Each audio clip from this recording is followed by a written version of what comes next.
ICA presents.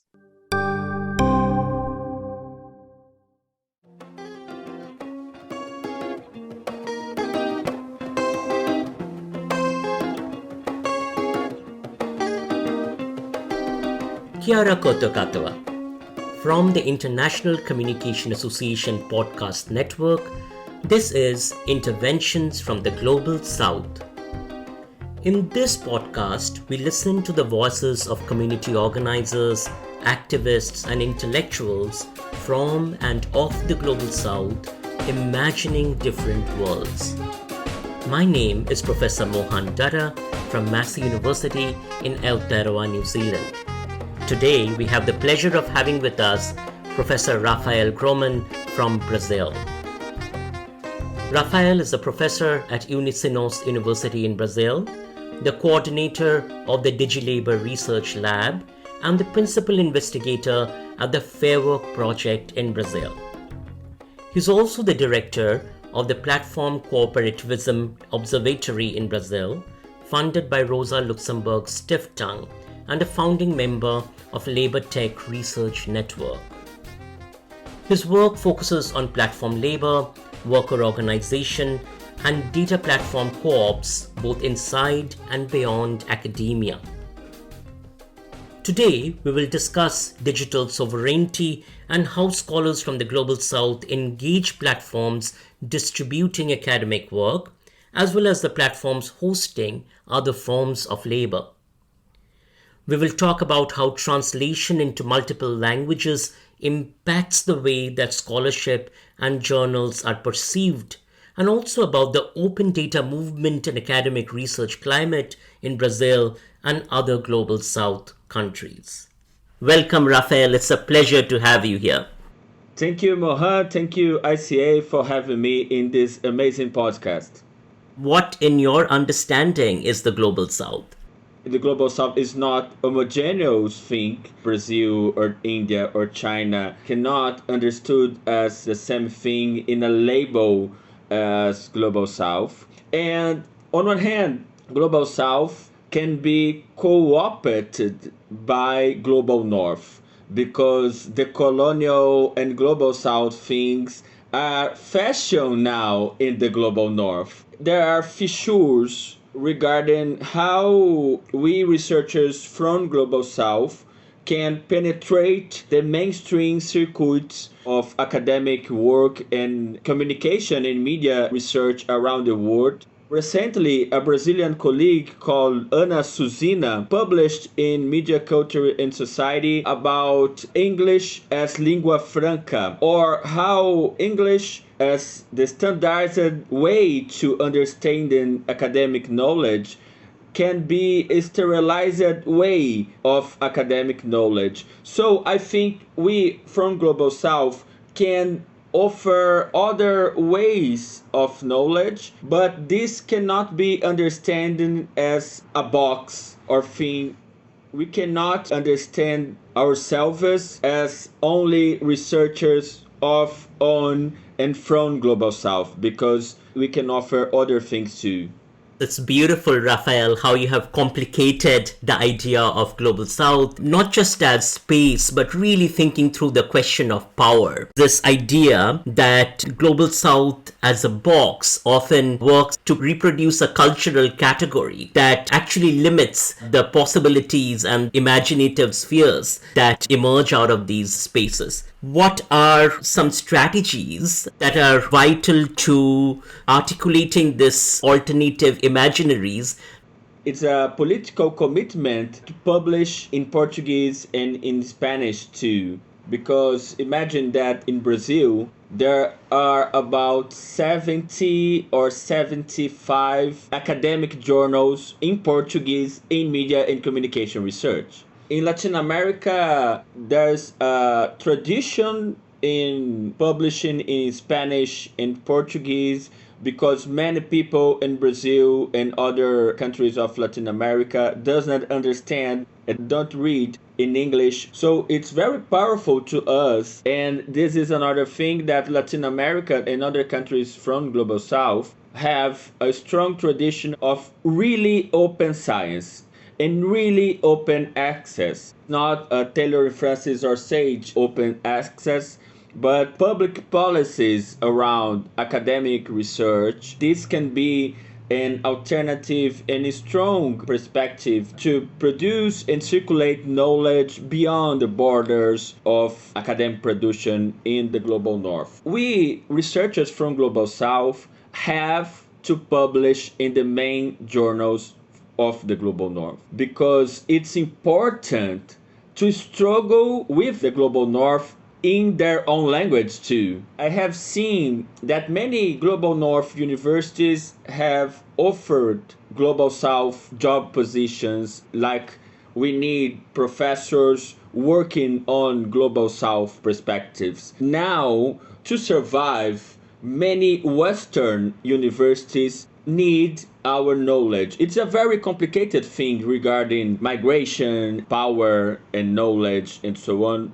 There seems to be an interlocutor, a translator, or a mediator role that sometimes scholars have to play in terms of bringing the voices of the South into the North. Right? But even in sort of playing that kind of role or building that kind of platform, there are processes of erasure written in, aren't they? Because you're translating into a language in terms that are palatable or acceptable to the global North. Yeah, and this is a kind of process that Ana Susina saying about the role of sterilization regarding the English as lingua franca. Because the English as a standard language is not only a question of language, it's a question of how you think about these things and how can be the ideal format, ideal of quotations and direct things regarding phrases and so on. And this can be a type of erasure on other communities. Another example from one of the greatest Latin America researchers in communication theory, that's Jesus Martin Barbero. Jesus Martin Barbero published in Spanish and in Portuguese too a book called From Media to Mediations, Communication, Power, and Hegemony. When this book is translation into English, the name is the inverse, Communication, Power, and Hegemony from Media to Mediations. The powerful concept of Jesus Martin Barbero is the concept of mediations, regarding how it's not focused only on media things, but regarding all sociability and all types of rituals and so on. So the translation of his book to English erases some of his powerful things regarding Latin America communication theory. When a journal invited people from Global South universities to editorial board of a journal, this is a type of, okay, we have 99% of Global North researchers, but we need to have one people from the Global South. There is also emergence of European and North America researchers saying that they are experts of the Global South. And this is another type of cooptation and erasing our knowledge too. I want to come to that example of platformization of science that you talk about. On one hand, the examples that you offered create powerful registers for thinking about how openness mediated through platforms is a way for building infrastructures of equality in generation of knowledge. On the other hand, you have a small set of techno capital, particularly in the publishing sector, that reproduce these inequalities in knowledge production, ironically in the name of open science.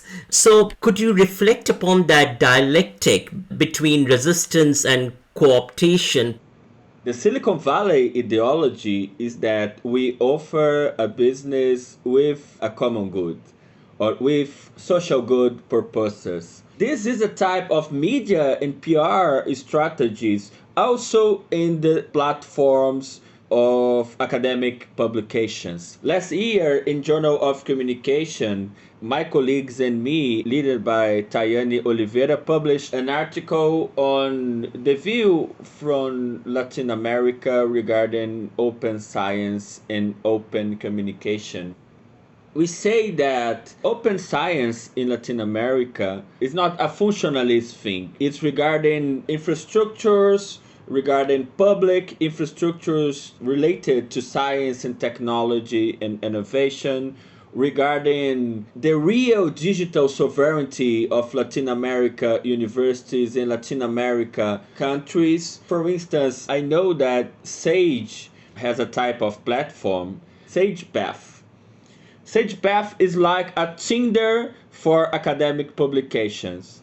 And we send to Sage, okay, my article in searching for your ideal date or ideal love regarding academic publication. And Latin America can offer a history of real open access regarding our journals and other academic publications. For us, it's a type of knowledge that need to be circulated to all the people on our countries. We think about civic platforms to like alternative views of Uber or even Deliveroo and other labor platforms. I think we can expand this Latin American approach to other countries. And this is a challenging thing, but we need to build alternatives ways to tailor references and sage journals. We know that is very difficult because science costs money, and we researchers from Global South, we suffer from unpaid work in many ways, and these are racialized and gendered and also colonized perspectives. Okay, we have a huge amount of unpaid work regarding reviewers, regarding editors, and so on. This is a trick thing, but we need to at least imagine alternatives and not only to reproduce. And other thing, and Tayane Oliveira, my colleague that wrote and lead this article, is struggling for, it's regarding multilingualism. The multilanguage we can offer in academic conference and academic journals and so on. I would love to hear a little bit more about the history of real open access as you describe it within Latin America.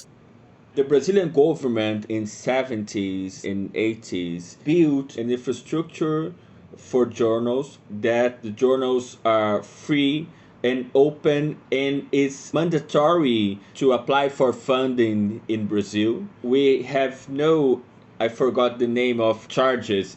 Article processing costs, APCs. Yeah, APCs. There's no APCs in Brazil. So all the journals in Brazil are located in public infrastructures and other types of platforms. And even in the Latin America reality, many people don't know how to read all the things, and many people have no formal education. So how many people read academic articles? It's another trick thing to understand these things. So for us in Brazil, we are building now how these open access journals can be connected to a broader public scholarship and a broader science communication perspectives. So I want to come to this question that you articulated a little bit earlier about this concept of digital sovereignty. What does digital sovereignty mean for you, and what does it look like? Digital sovereignty is a type of word. It is in fashion now. Digital sovereignty, platform capitalism, surveillance capitalism. It's really interesting how some words, it's like convergence in the past, or cyberculture, or transmedia. Now, one of the words in fashion, our buzzwords, is digital sovereignty.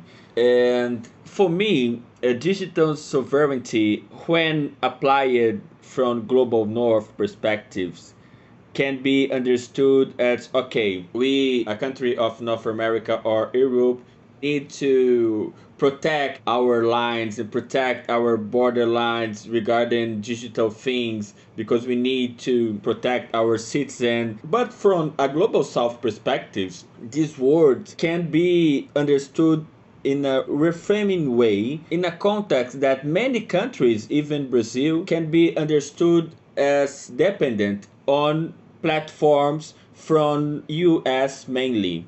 We need to build our own public infrastructures, our own infrastructures regarding digital technologies and also artificial intelligence and other types of knowledge.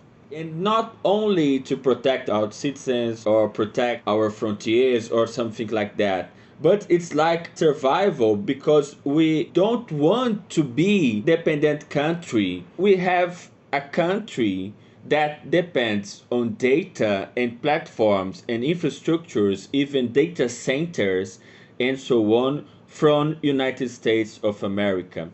This can be understood like a new versions of dependency and geopolitics and also about power relations regarding digital platforms and platform treaty. I would love for you to share with us the work that you're doing with co-ops, particularly thinking about the continuity of precarity in the global south, right? How then within that context does the idea of cooperatives or worker organizing offer an alternative way of organizing that can potentially challenge this global work infrastructure of capitalism? I was researching platform labor 5 years since 2018 or 17. I published recently an article on South Atlantic Quarterly saying that we need to go beyond platform cooperativism world to put alternatives to labor platformization context because platform cooperativism was born in New York City in a New York City landscape of co-ops, and we need to go beyond co-op and beyond platform. In the global south, we are building many types of technologies and many types of worker-owned technologies. It is not ready-made formula. This is an emerging process, and this can be understood more as a laboratory of class struggles, as experimentation processes and prototyping process. In Brazil, there are many interesting movements and collectives of women and queer and trans people working as riders and building their own infrastructures in a feminist intersectional perspective. Many times I saw this people saying, okay, platform co-ops not working because they reproduce precarity and so on. Okay, but we need to imagine alternative ways to face platform labor, to face platformization of labor. I'm the principal investigator in Brazil for Fair Work Project, and I really believe that fair work principles can be used to not reproduce precarious conditions in platform co-op. Or I prefer the term worker-owned platforms because it's not a type of co-ops, but this need to be connected to a broader landscape and broader public policies.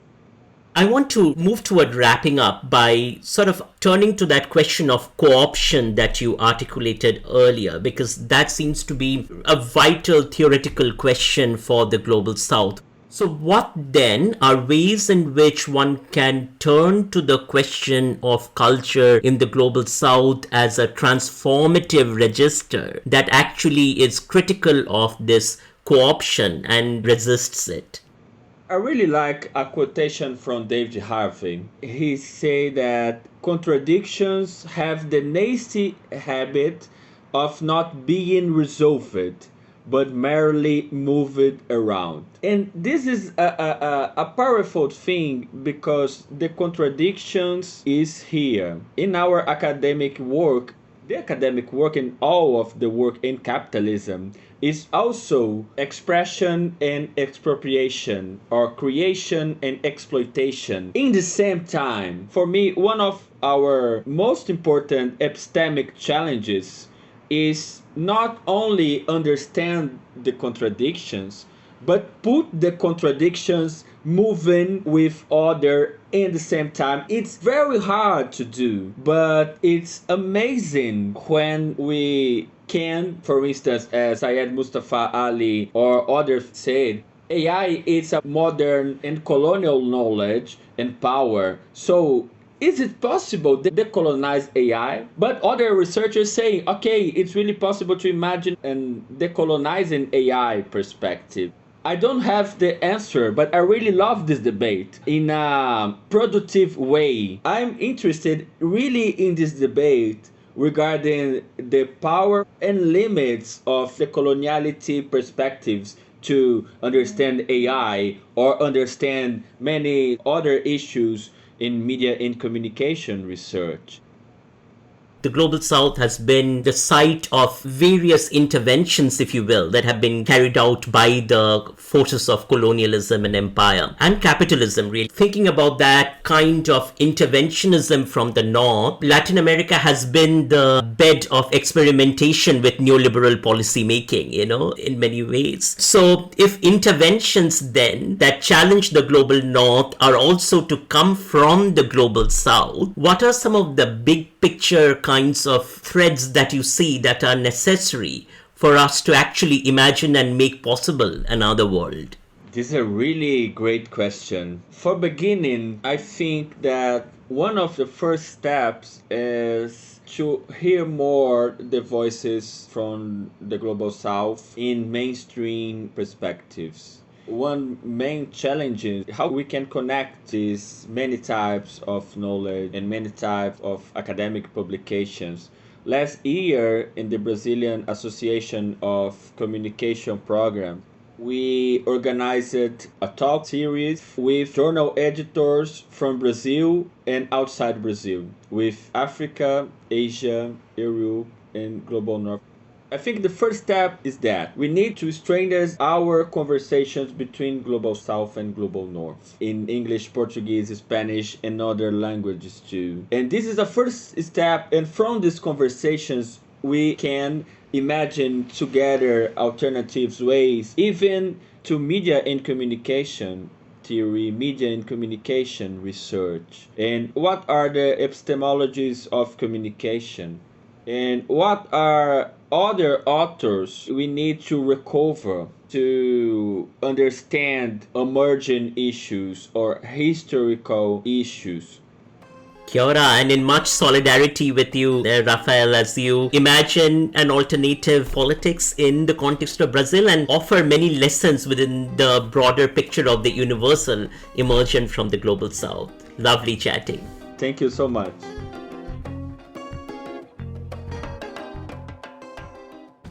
This episode of Interventions from the Global South podcast series is presented by the International Communication Association Podcast Network. The show is sponsored by the Institute for Advanced Study in the Global South at Northwestern University, Qatar, producing and promoting evidence-based storytelling focused on histories, cultures, and media of the Global South. Our producer is Ilana Arrogetti. Our production consultant is Nick Song. Our executive producer is Aldo Diaz Caballero. The theme music is by Sleeping Ghost. If you would like to hear more about the participants on this episode, as well as our sponsor, please check the show notes in the episode description. Thanks for listening.